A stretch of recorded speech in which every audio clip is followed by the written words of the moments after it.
ଦର୍ଶକ ବନ୍ଧୁ ଆଜିର ଖବରକୁ ମୁଁ ଆପଣଙ୍କୁ ସ୍ୱାଗତ କରୁଛି ସଞ୍ଜୟ କୁମାର ଶତପଥୀ। ଆଜି ଆମେ ପହଞ୍ଚିଛୁ କଟକର ପ୍ରସିଦ୍ଧ ଶୈବପୀଠ ପ୍ରଭୁ ଶ୍ରୀ ଚହଟେଶ୍ୱରଙ୍କ ମନ୍ଦିରରେ।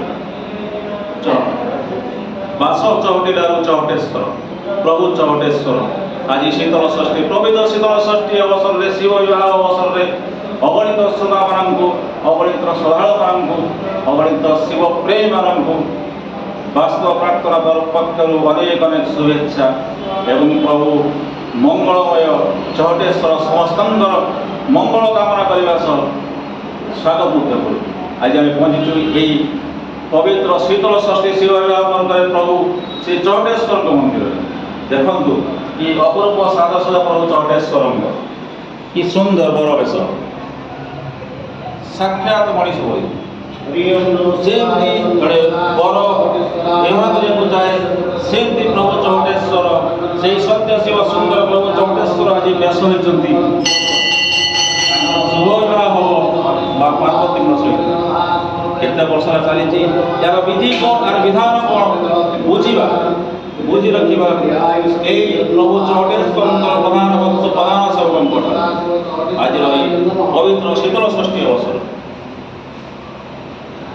ध्याये नित्यं महेशं रजतगिरिनिभं चारु चन्द्रावतंसं रत्नाकल्लोज्ज्वलाङ्गं परशुं गौराभीतिहस्तं प्रसन्नं पद्मासीनं समन्तातस्तूतमवरगणैः व्याघ्रकृतिवसानं विश्वासं विश्वबीजं निखिलभयहरं पंचवक्त्रत्रिनेत्रं।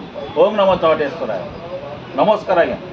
आज शीतल षष्ठी आपन को कोटि कोटि प्रणाम।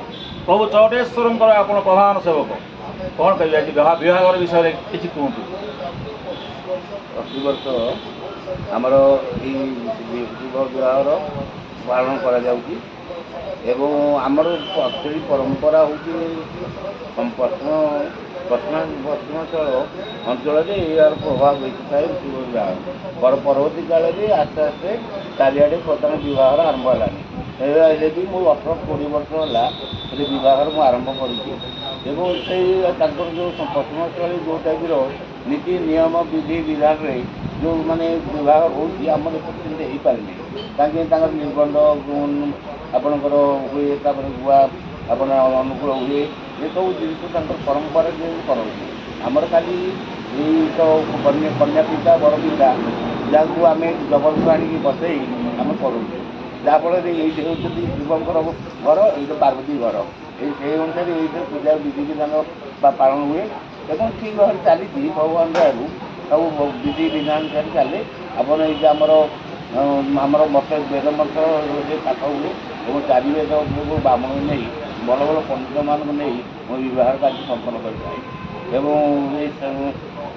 बहुत दिन है आस्ते आस्ते बार माने प्रचार प्रसार है बहुत माने प्रचार है विख्यात है शिव विवाह चली प्रभुंर विवाह होबार कारण जे लोक को जनापे विवाह तो से प्रति वर्ष विवाह होबार कारण कौन ना लोक जाना दरकार विवाह विधि अजीवित हुए शिवंकर तो बापा ना ब्रह्मा करते बापा नीलकंठ बापा नीतिकंठ बापा लोकनाथ ये बापा पुत्र पुरुष लेकिन भोज जो दि जाए जमी पार्वती हिमालय तो पार्वती बापा हूँ हिमालय से विधि अनुसार हुए ये लोक को जनापी पालन होता है एवं ये जो लोक लोचन को आसिक बह गोटे एत बड़ भल जिन उत्सव जे लोक मैंने खुशी हमें आनंदित होती बह विषय बहुत किसी शिक्षा शिक्षा लाभ करते जहाँफल बहर पालन ही आए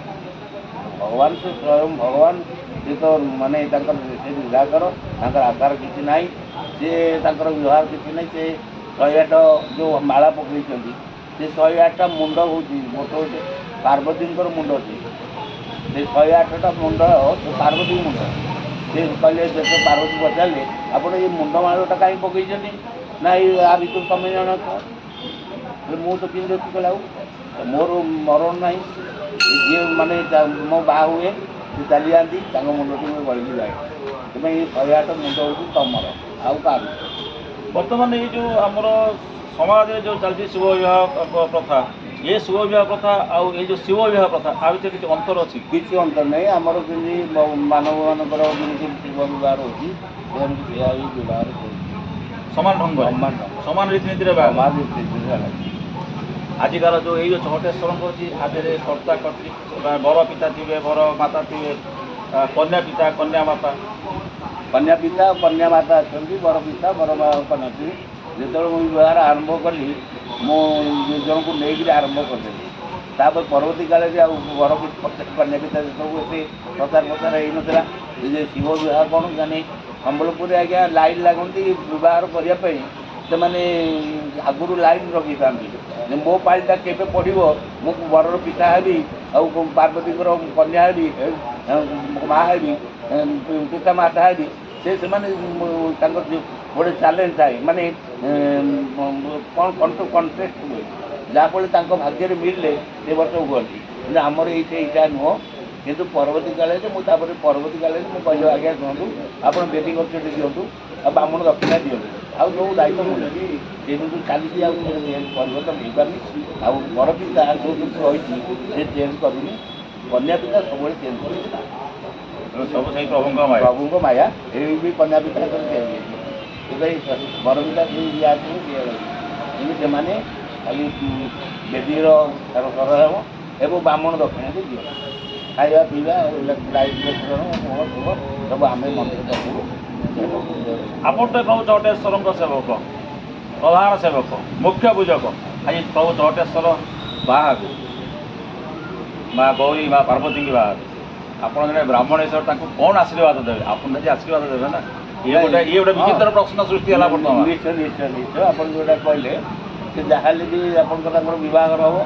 ଆଶୀର୍ବାଦ ଦେବାର କଥା ଆମେ କହୁ, ପ୍ରଭୁ ଯେ ତୁମର ମହିମା ବିସ୍ତାର ହେଉ ଏବଂ ଯେଉଁ ଭକ୍ତମାନେ ଆସନ୍ତି ତାଙ୍କର ମନସ୍କାମନା ପୂରଣ ହେଉ ଏବଂ ଏଇ ଦୁନିଆରେ ମାନେ ସମସ୍ତେ ଠିକ୍ ମାର୍ଗରେ ଯାଆନ୍ତୁ, ସତ୍ ମାର୍ଗରେ ଯାଆନ୍ତୁ, ଭୁଲ ମାର୍ଗରେ ନ ଯାଆନ୍ତୁ। ଆପଣ ଯେତେ ଭକ୍ତମାନଙ୍କୁ ଆଶୀର୍ବାଦ ଦିଅନ୍ତୁ, ସେମାନେ ଯେମିତି ଭଲରେ ଦିନ କଟେଇ ମାନେ ଜୀବନଟି କଟେଇ ଚାଲିବେ।